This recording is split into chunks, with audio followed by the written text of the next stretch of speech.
Guys, we're going to look at your portfolio from another perspective. It's a perspective of which coins will get ETFs or spot ETFs, because futures ETFs don't really do anything for the coin, but spot ETFs do because spot ETF has to be backed with that asset. So if Grayscale or anyone has a spot ETF, they have to buy an equal amount of that asset to back the ETF. So we know that Bitcoin is going to get a spot ETF sooner or later. Everyone says it's inevitable. I don't really know how much longer the SEC could possibly drag it out. Probably for a couple more months, but that's about it. But you know what? A couple of people filed for an Ethereum futures ETF, and bam, right afterwards, Grayscale filed for an Ethereum spot ETF.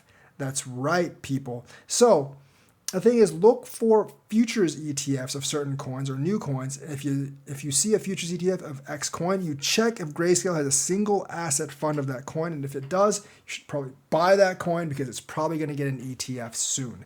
So what assets does Grayscale have? We're going to take a look at them. By the way, I don't advise anyone to actually buy these because Grayscale has noticeably made very, very bad investment decisions before. Ethereum Classic.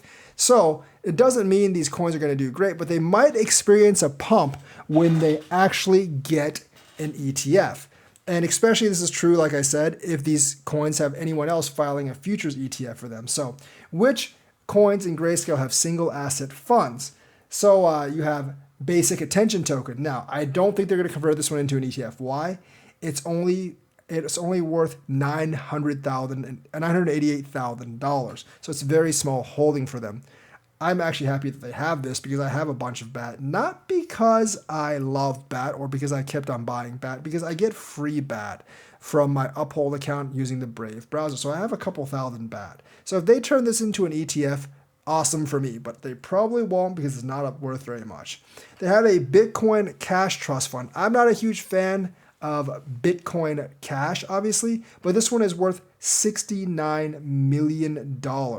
So there is a chance that, like, if someone files for a Bitcoin Cash fund or Bitcoin Cash ETF, that Bitcoin Cash will actually get a spot ETF as well, because Grayscale will probably follow it up. It probably is worth enough for them.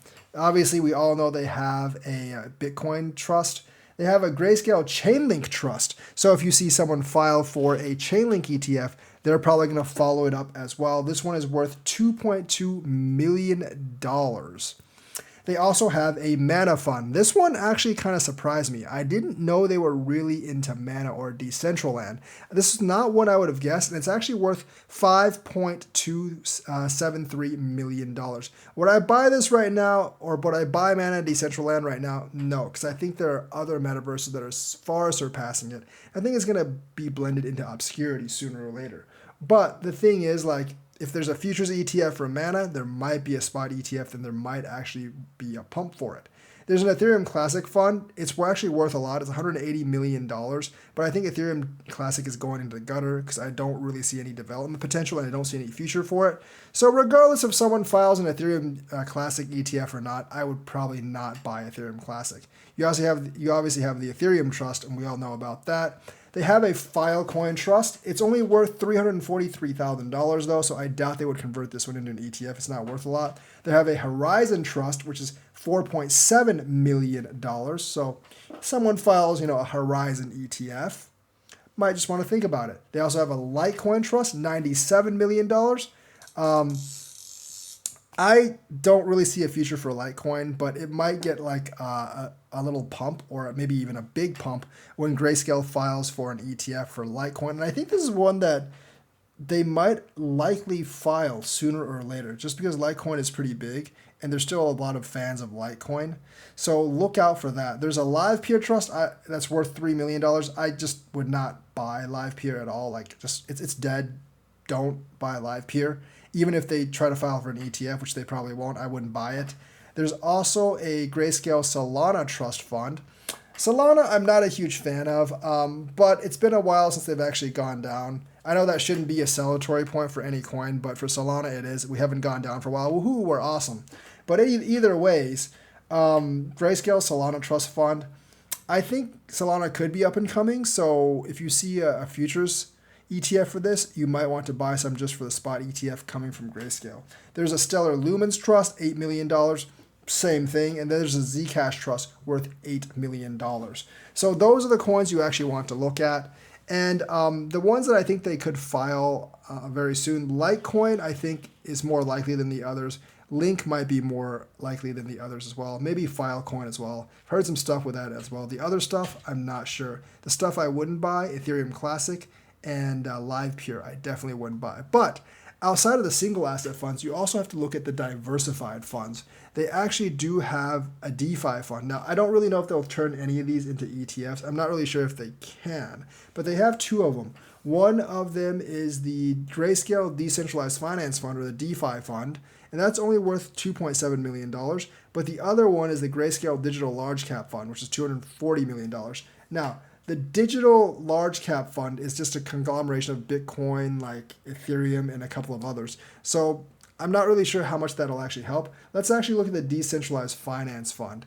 And maybe you want to, if you see like a decentralized finance ETF anytime, you might want to buy some of these from Grayscale. And the holdings are Uniswap, Lido, Maker, AAVE, SNX, and Curve. So you might want to give those coins, a second thought or a second chance, because I think that actually could be, these actually could be pretty good holds.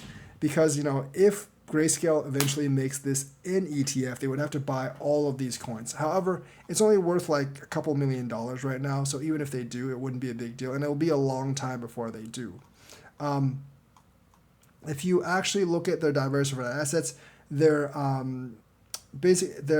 digital large cap fund is going to be very, very big. But if you actually look at the holdings for this, it's going to be mainly Bitcoin and Ethereum. There's also Solana, Cardano, and Polygon.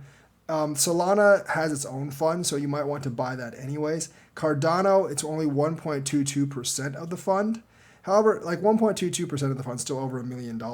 And then Polygon is 0.68% of this fund. So Matic and ADA are the two that you want to focus on in there. So like you might actually want to buy Matic and ADA just for the ETF potential, although Cardano is only 1.22% of the fund. That might actually increase. Obviously, Bitcoin and Ethereum are the lion's share of it, and they already have funds for those. So if you want to invest based on ETFs, look at the single asset funds for Grayscale first. Look at the single asset funds for Grayscale first, obviously, and then take a look at like how much each one they actually have. And basically like start investing your money in those coins. You could also invest in the funds themselves. I'm not really sure, besides the Bitcoin fund, I'm not really sure what kind of a discount or a premium you have. I wouldn't buy any of the funds that have a premium, but I definitely would buy the funds that have a discount, because I don't think these Grayscale funds are likely to go kaput. And if you buy them at a discount in a bull market, that discount's probably going to turn into a premium. So you basically get the appreciation of asset value plus whatever the discount premium difference is. So Grayscale's a great investment, but if you want to look at like which coins might get an extra bump, because basically like if you want to know like which coins will actually get an extra bump because of a possible ETF listing, obviously focus on their single asset funds on Grayscale. And this is from grayscale.com/crypto products, pound all, or diversified, which is a little bit different.